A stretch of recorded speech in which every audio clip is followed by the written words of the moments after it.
हक सबका तो फर्ज सिर्फ मेरा क्यों। कमरे के दरवाजे पर खड़ी संजना बस शांत खड़ी देवकी जी को देख रही थी। पिछले 10 मिनट से देवकी जी अपनी बेटी से फोन पर हंस हंस कर घर की नई साज सज्जा की तारीफें कर रही थी। संजना के हाथ में चाय का कप था जिसे उसने चुपचाप पास की टेबल पर रख दिया। देवकी जी का ध्यान फोन में इस कदर था कि उन्होंने संजना की तरफ देखा तक नहीं। संजना बिना कुछ बोले कमरे से बाहर आ गई और अपनी चाय लेकर लॉबी में रखे सोफे पर बैठ गई। अभी आधे घंटे पहले तक देवकी जी बहुत खुश थी और संजना को समझा रही थी कि घर के इस नए बदलाव के लिए क्या क्या करना है। लेकिन संजना के एक सीधे और शांत सवाल ने पूरी हवा ही बदल दी। उस एक सवाल से देवकी जी इतनी आहत हो गई कि उन्होंने संजना को मर्यादा और बड़प्पन का पाठ पढ़ाते हुए काफी कुछ सुना दिया।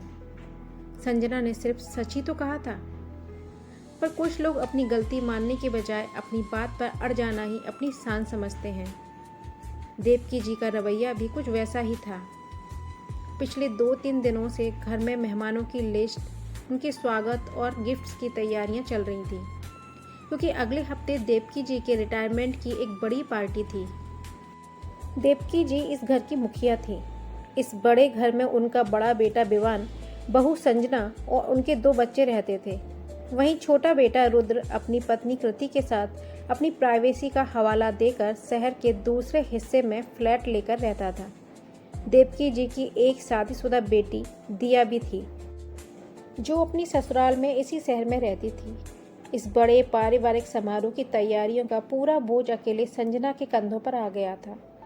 सुबह ऑफिस का काम संभालना और फिर आकर कैटरिंग से लेकर मेहमानों के रुकने के इंतजाम देखना, संजना बुरी तरह थक चुकी थी। तभी देवकी जी के पास दिया का फ़ोन आया।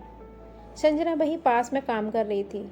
उसने फ़ोन हाथ में लिया और थके हुए स्वर में कहा, दिया, ऑफिस के हैट्रिक शेड्यूल और इस भागदौड़ की वजह से पिछले 2 दिन से मेरा सिर दर्द बंद नहीं हो रहा है।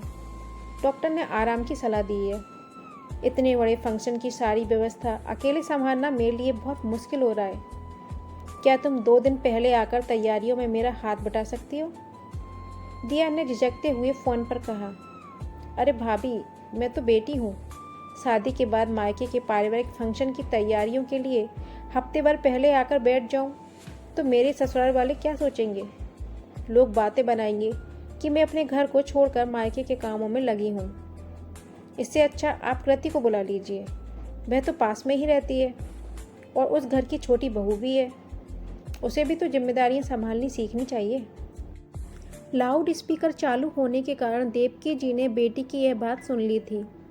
संजना ने फ़ोन रखने के बाद देवकी जी की तरफ देखा और बेहद सधी हुई आवाज़ में पूछा, माँ जी, जब काम और जिम्मेदारी बांटने की बात आती है तो कृति अलग रहने के कारण बच जाती है और दिया दीदी बेटी होने के नाते मेहमान बन जाती हैं।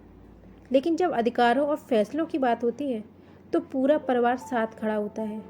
क्या इस घर के सारे कर्तव्य सिर्फ बड़ी बहू के हिस्से में लिखे हैं? अगर मेरी सेहत ठीक होती तो मैं बिना कहे सब कर लेती, पर क्या बहू को कभी थकने या बीमार होने का हक भी नहीं है? यही वह बात थी जिसने देवकी जी के स्वाभिमान को चोट पहुंचाई थी। उन्होंने अपनी गलती स्वीकार करने की बजाय संजना पर चिल्लाते हुए कहा था कि वह परिवार में दूरियां बढ़ा रही है और काम से जी चुरा रही है।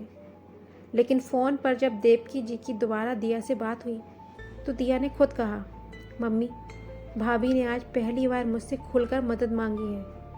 मुझे भी थोड़ा अजीब लगा कि हम हमेशा बस सज धज कर मुख्य समारोह में शामिल होने पहुंच जाते हैं और भाभी अकेले सब कुछ संभालती हैं। वो सचमुच थक गई होंगी, हमें उनकी मदद करनी चाहिए। बेटी की इस बात ने देवकी जी को भीतर तक झकझोर दिया। उन्हें एहसास हुआ कि संजना का इरादा शिकायत करना नहीं, बल्कि अपनी जायज़ थकान को साझा करना था।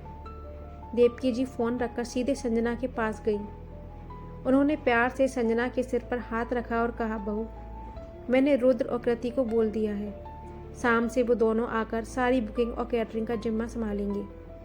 घर के मुखिया का काम सिर्फ हुक्म देना नहीं, बल्कि सबके कंधों का बोझ हल्का करना भी होता है। आज तुमने मेरी आंखें खोल दी। संजना के चेहरे पर एक राहत भरी मुस्कान तैर गई। आज घर में सिर्फ एक पार्टी की तैयारी नहीं हो रही थी, बल्कि रिश्तों में समझदारी की एक नई नींव रखी जा रही थी।